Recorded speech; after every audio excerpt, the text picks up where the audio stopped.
Mark? I never thought to look in here. I checked this out first term. For a bit of light reading. This is life. Shut up. If Filch comes round that corner any second now, we are dead meat. Excellent. So Dan, we're trying some glass onions. Can you hold your head up a little bit? The only stone currently in existence belongs to Mr. Nicholas Flamel, the noted alchemist, who last year celebrated his 665th birthday. That's what Fluffy's guarding on the 3rd floor. That's what's under the trapdoor. The Philosopher's Stone. That's what Fluffy's guarding on the 3rd floor. That's what's under the trapdoor. The Sorcerer's Stone.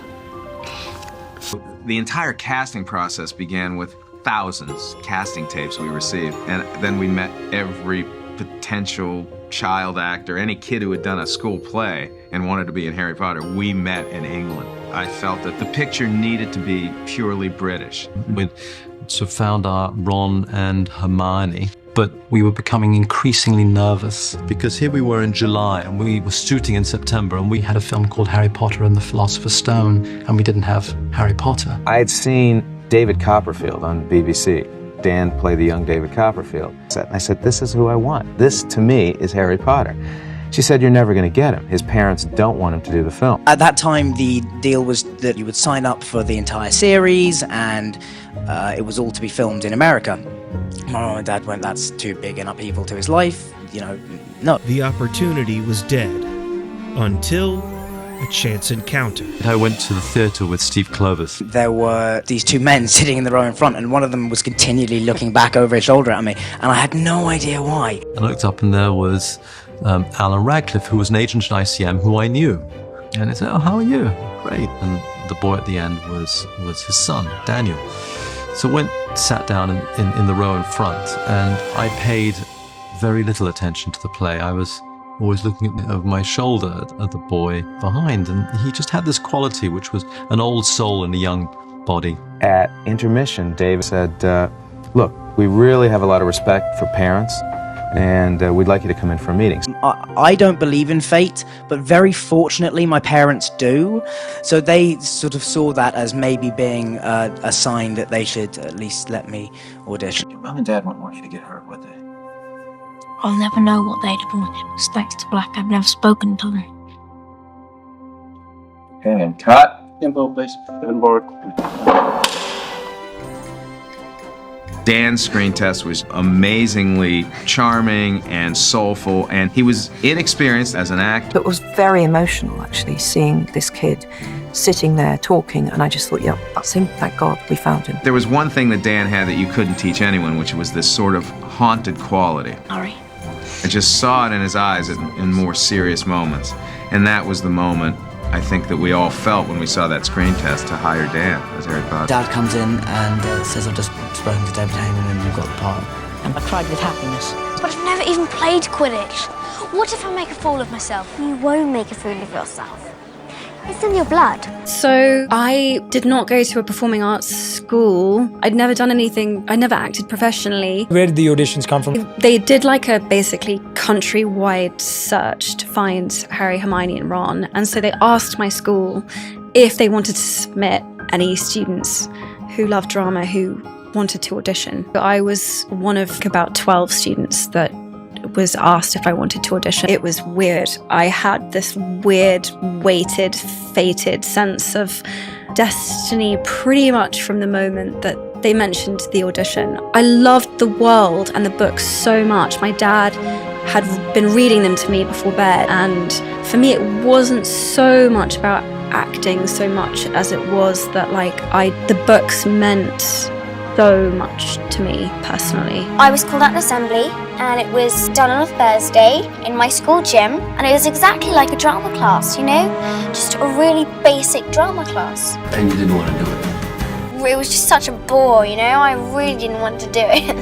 No, I'm being sarcastic. I ended up doing 9 auditions over a period of over a year and a half, which for a 9-year-old is a massive commitment. We had a couple of screen tests where I had to learn lines. No, I don't say they were hard. And Mr. Nicholas Flamel, the noted alchemist. No, they were quite enjoyable, actually. Seeing Emma Watson's screen test, we were all in agreement that Emma was Hermione.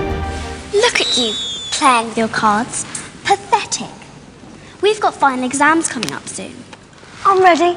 Ask me any question. I remember being quite nervous from the first scene, and it was quite a scary world to come into. Much like Watson, Grint had 0 professional acting experience, just a couple of school plays and local theatre performances. Well, what happened was, I was the biggest Harry Potter fan. I loved the books and I loved acting. I was watching Newsround and they told us how you could audition for it. And they said that you could send in a form and a photograph of yourself. So I did that and sent it in there. A month went by and still think nothing happens. And found out this one boy sent in a video of himself reading out a little script from the book. I really, really, really wanted to be in this film. So I made this videotape, this rap song of how much I wanted to be in the film. Hello there, my name's Rupert Grint. I hope you like this and don't think I stink. I'm 4'9" and age 11. That's a lot. I sent it into the casting agent and she phoned us back and said, would you like an audition? It was quite strange because it was like 20 other ginger people that sort of looked quite similar to me. So it was quite scary as well because I've never auditioned before. It was quite a new thing as well. He immediately popped off the screen. Rupert is a very shy kid, but he had this devilish, mischievous quality. It's Leviosa, not Leviosa. She's a nightmare, honestly.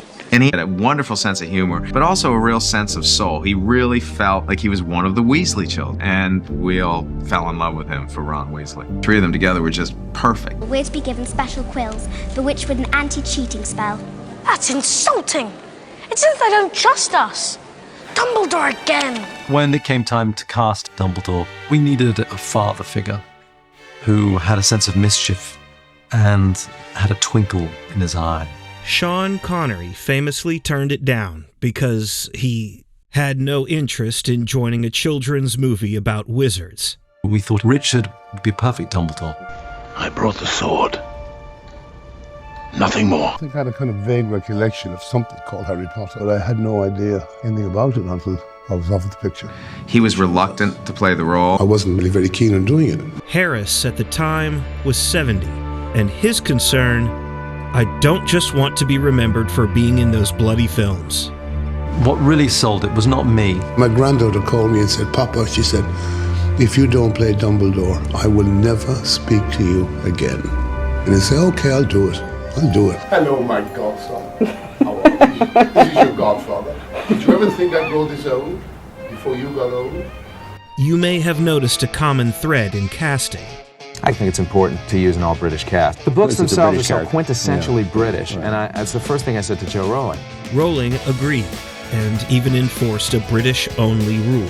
If the casting failed, if I was wrong about any of them, the franchise was dead. Robbie Coltrane was Joe's idea, because we wanted somebody who we knew could be tough and dangerous, but at the same time was warm and vulnerable and very funny. There was just no question of not doing it.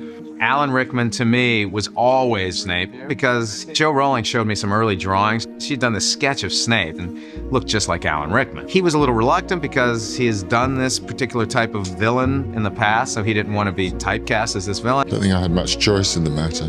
Lots of godchildren and nephews and nieces were not only excited, I think insistent. But playing Snape posed a problem. The only person in the world at that time who knew his secret was Rowling. There is this deep, dark secret that Snape is carrying, and I always wanted that to be obvious. From the very first time Snape looks at Harry, and you've seen the first film, when Snape is looking at Harry, there's something much, much deeper going on. Harry, what is it? Where shall I? Nothing. Nothing, I'm fine. There's a lot of rumors about this, and so I'm very happy to tell you the truth. When I was asked to do it, and I said I would, I said, but I need to talk to her first. And so we were put together on the phone. Jo Rowling was with her sister at the time. She said, I can't talk, I'll talk to you tomorrow when I'm alone. And I said, look, I do not know how to play this because there was only 3 books at that time. She gave me one small image, and I said to her, and it remains true now, I said, okay, I'll never tell anybody. I told him really early on that Snape had been in love with Lily. That's why he hated James. That's why he projected this amount of dislike onto Harry. I thought, oh, okay, well, that at least means I have to play sort of 2 things at once. but I certainly did not know what the ending was. He was not allowed to tell any of us what he knew. So it was frustrating for me as a director because there were some choices that he would be making as an actor, and I didn't understand why he was going there. I would say, Alan, why did you do that on that last take? And he goes, I can't tell you. He seems to be one thing and then constantly pulls the rug out from under your feet. As we were cutting the film together, even though we didn't know where Snape's character was going, those choices appeared to be right because they made his character in that first film more complex. I don't think anybody but Joanne Rowling is sure about him. When J.K. Rowling first conceived the idea of Harry Potter, she was as poor as it is possible to be in modern Britain without being homeless. She was a single mum. She had no real income. Despite being at rock bottom and battling depression, Rowling would write in different cafes because the heating in her apartment was unreliable. They used to let me sit here for 2 hours at a time when my daughter was asleep next to me in the pushchair. The only way I could get her up to have her nap was to keep her moving. So I used to walk around town until she fell asleep. Then I'd run in here and sit here with one cold coffee for 2 hours at a time and write. The idea for Harry Potter fell into her head during a 4-hour delayed train journey from Manchester to London. And I suddenly thought, wizard school. And I got so excited about the idea, I really did. But I didn't have a working pen on me, so I just had to sit there for 4 hours and think. And loads of the characters that appear in the books came to me during that train journey. I've always written, although this was the first thing I tried to get published. I was about to start training as a teacher, and I knew that I would have no time at all to write. So it's self-imposed deadline. I just wanted to finish this book and just try and get it published. Children's books weren't the gold mine that they've become now, and so I gave her the infamous advice, really, was that she would never make any money out of children's books and she should really think about getting a day job as well. The main problem publishers had with the book was that it was too long for a 9-year-old. It was turned down by 3 publishers, but one of them kept me hanging around for about a year, saying we might, we don't know, and that was bad for my nerves, and it made it feel far more difficult than it probably was. As if things couldn't be worse, Rowling was also in grief from losing her mother, which heavily influenced the emotional depth of the series. Do you think this mirror shows the future? How can it? Both my parents are dead. But eventually, something had to give. I was very lucky. The second agent I approached took me on.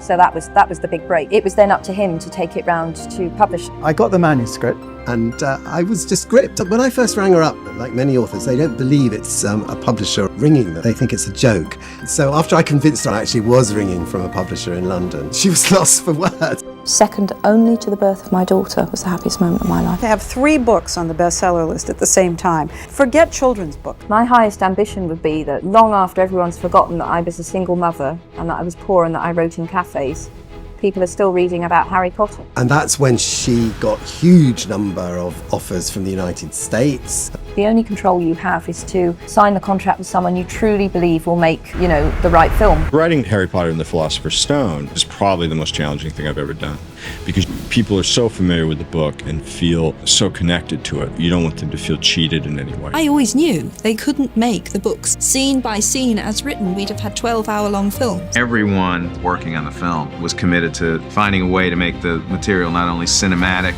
but also a magical, faithful retelling of the first book. Jo Rowling has probably been my greatest asset. Over the course of about 1.5 years, she's made herself available, been extremely generous with her time and answering my questions. She's driven me crazy at times because since this is a series of books, a familiar refrain became, I can't tell you that because that's going to happen in book 7. But she would tell me when I was on the right path. Steve really got the books. He also got me. Getting the screenplay right is one thing, but the wrong director, as you'll see in a sec, could easily ruin the film.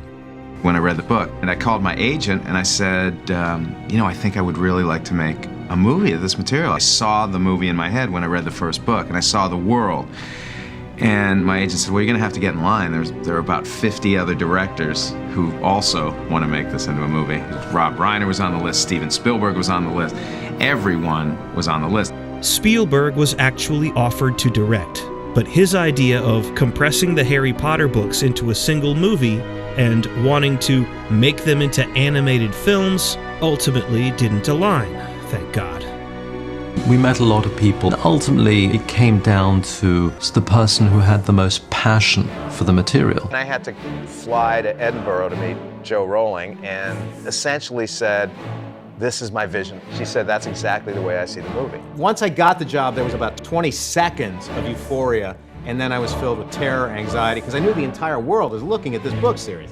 If I screwed it up, I'd be in the witness protection program. I was really going for less of a contemporary look because I always wanted the film to have some sort of timeless qualities. We met Jo Rowling and had loads of questions. And this was in fact her layout, drawn at a hotel dining table of Hogwarts. Without a little hand-drawn map, I would never have got to grips with it in the way that we did. There's a great danger with a lot of the movies of today. They tend to look like animated cartoons rather than real life. The challenge is to get the right balance of practical and CG. The letters in Privet Drive, I can remember having a conversation with Chris. I said, oh, well, we can do that and fill the room with letters. And he looked at me as I was slightly loopy. And so I thought that'd be CGI. And I said, no, we can do it. We built all these devices that would throw envelopes out at a very rapid but controlled speed and built them into the top of the set all the way around. David and I looked at each other like, wow, he actually did it. There's not a visual effect in that sequence. Those are all real letters flying around the room. Rowling created the story, Columbus captured it on screen, and 3 kids they cast. Did you hear something? Yeah. And me. Let's go. Captured our hearts. They kind of were with people through their hardest times, and such an integral part of people's childhood. They grew up with the books, they grew up with the film. They never really had an inkling how much it'd be so important to people. It makes you really proud. It's an amazing feeling to have had that impact on people. No, the German Harry. Time to leave. Be gone from the library now. Yes, cut. Great work, guys. I'm Adam. This is ScreenPuff. And if you've been impacted too, check out this next video. And as always, thanks for watching.